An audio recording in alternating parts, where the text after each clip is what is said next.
Halo, selamat siang anak-anak. Jumpa lagi dengan Ibu Saiba Batubara. Pada siang hari ini Ibu awali dengan Assalamualaikum warahmatullahi wabarakatuh. Pada pelajaran kita pada siang hari ini adalah masalah bab pertama, pelanggaran hak dan pengingkaran kewajiban menurut nilai-nilai Pancasila.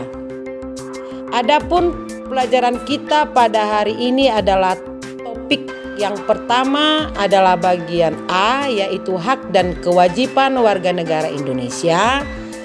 B, hak dan kewajiban warga negara dalam nilai-nilai Pancasila. C, kasus pelanggaran hak dan pengingkaran kewajiban. D, penanganan kasus pelanggaran hak dan pengingkaran kewajiban warga negara. Adapun tujuan pembelajaran kita pada siang hari ini adalah setelah membaca rubrik penguatan karakter peserta didik mampu menunjukkan sikap toleransi, disiplin dan tanggung jawab dengan baik sebagai bentuk upaya pencegahan pelanggaran hak dan pengingkaran kewajiban. 2. Setelah mempelajari materi berbagai macam hak dan kewajiban warga negara, peserta didik mampu membuat video menarik tentang pelanggaran hak dan pengingkaran kewajiban negara dengan baik. 3. Setelah membaca informasi pada rubrik cakap teknologi, peserta didik mampu mengetahui prosedur pendaftaran hak cipta serta prosedur pengaduan pelanggaran hak kekayaan intelektual dengan benar. 4. Setelah memahami informasi tentang hak dan kewajiban warga negara, peserta didik mampu melakukan wawancara dengan tokoh masyarakat untuk mengetahui upaya pencegahan pelanggaran hak dan pengingkaran kewajiban dengan baik. 5. Setelah memahami materi pelanggaran hak dan pengingkaran kewajiban menurut nilai-nilai Pancasila, peserta didik mampu menghormati hak dan kewajiban orang lain dengan penuh tanggung jawab. Pada topik kita yang pertama tadi adalah A, hak dan kewajiban warga negara Indonesia. Hak kewajiban warga negara terhadap negara.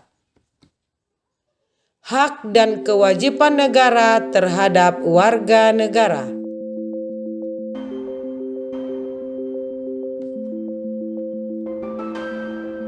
Satu, hak dan kewajiban warga negara terhadap negara. Hak warga negara.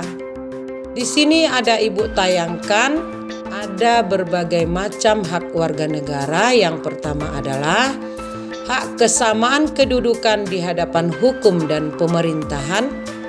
2. Hak atas pekerjaan dan penghidupan yang layak bagi kemanusiaan. Hak berpendapat. 4. Kemerdekaan dalam bentuk agama. 5. Hak ikut serta membela negara.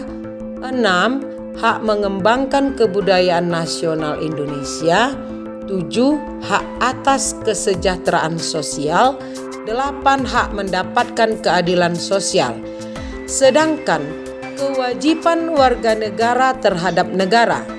1. Kewajiban mentaati hukum dan pemerintah. 2. Kewajiban membela negara. 3. Kewajiban menghormati hak asasi manusia orang lain. 4. Kewajiban dalam usaha pertahanan dan keamanan negara.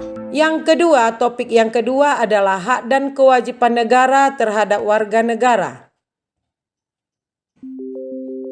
Di sini ada Ibu tayangkan, ada perbedaan hak negara atau pemerintah dan kewajiban negara atau pemerintah menurut Undang-Undang Dasar Negara Republik Indonesia tahun 1945. Nah, anak didik kami, coba kamu perhatikan untuk yang ibu tayang sekarang ini. Nah, di sini juga ada hak dan kewajiban negara terhadap warga negara menurut Suwinarno tahun 2014 dalam Sulaiman 2016 halaman 57. Di sini tertera hak negara terhadap warga negara. Begitu juga dengan kewajiban negara terhadap warga negara. Nah, di sini sudah ibu tayangkan menurut hak dan kewajiban negara tersebut. Hak dan kewajiban warga negara dalam nilai-nilai Pancasila. Yang pertama adalah tertera dari sila pertama dan sila kelima. Sila pertama sampai sila kelima. Kemudian hak dan kewajiban warga negara dalam nilai instrumental Pancasila. Tertera di sini ada 11. Coba adik didik kami perhatikan.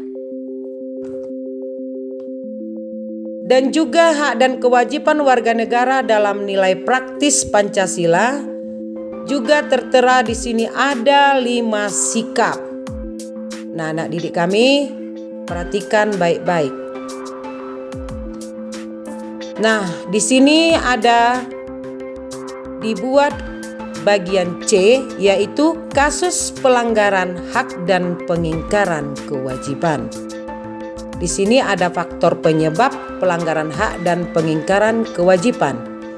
Yang berikutnya adalah kasus pengingkaran kewajiban warga negara dan kasus pelanggaran hak warga negara.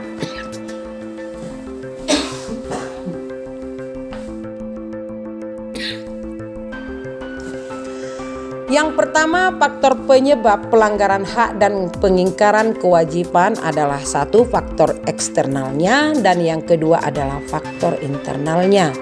Kita lihat dulu dari faktor eksternalnya. Di sini ada 3, yaitu sikap egois, rendahnya kesadaran terhadap peraturan, dan yang ketiga sikap tidak toleran. Sedangkan faktor internalnya adalah ketidaktegasan aparat penegak hukum. 2. Adanya kesempatan. 3. Minimnya sosialisasi peraturan dari pemerintah. 4. Penyalahgunaan kekuasaan. 5. Terjadinya krisis moral dan karakter bangsa. 4. Aparat hukum yang bertindak sewenang-wenang. 6. Kesalahan mengimplementasikan norma-norma dan perintah hukum. 7. Penyalahgunaan teknologi. Dan yang kedua, kasus pelanggaran hak warga negara. Di sini tertera ada 7. Yang pertama adalah pendidikan tidak merata. 2. Munculnya ketidakadilan hukum. 3. Menciptakan kegaduhan di perpustakaan. 4. Tidak mendapatkan kesempatan memilih. 5. Banyaknya anak di bawah umur yang harus mencari penghasilan. Yang keenam, tingginya angka pengangguran. Dan yang terakhir adalah pelanggaran hak cipta. Nah, dan yang berikutnya adalah kasus pengingkaran kewajiban warga negara. Yang pertama adalah melanggar aturan berlalu lintas. Yang kedua, menghindari tugas menjaga keamanan lingkungan. Yang ketiga, unjuk rasa berakhir ricuh. Dan yang keempat, tidak membayar pajak. Nah, inilah dia anak didik kami yang perlu kamu perhatikan di dalam lingkungan kita, terutama di lingkungan sehari-hari. Sedangkan yang berikutnya, bagian D, penanganan kasus pelanggaran hak dan pengingkaran kewajiban warga negara. Di sini sudah Ibu tayangkan. Coba kamu simak dan kamu perhatikan baik-baik.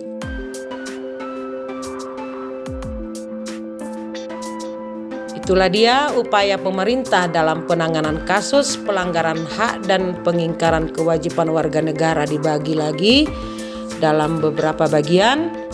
Begitu juga dengan membangun partisipasi masyarakat dalam pencegahan terjadinya pelanggaran hak dan pengingkaran kewajiban warga negara. Juga dibagi lagi, yaitu kita lihat dalam lingkungan, keluarga, sekolah, masyarakat, bangsa, dan negara. Nah, sampai disinilah anak didik kami. Terima kasih. Selamat siang, dan Ibu akhiri dengan wabillahi taufik wa hidayah. Assalamualaikum warahmatullahi wabarakatuh.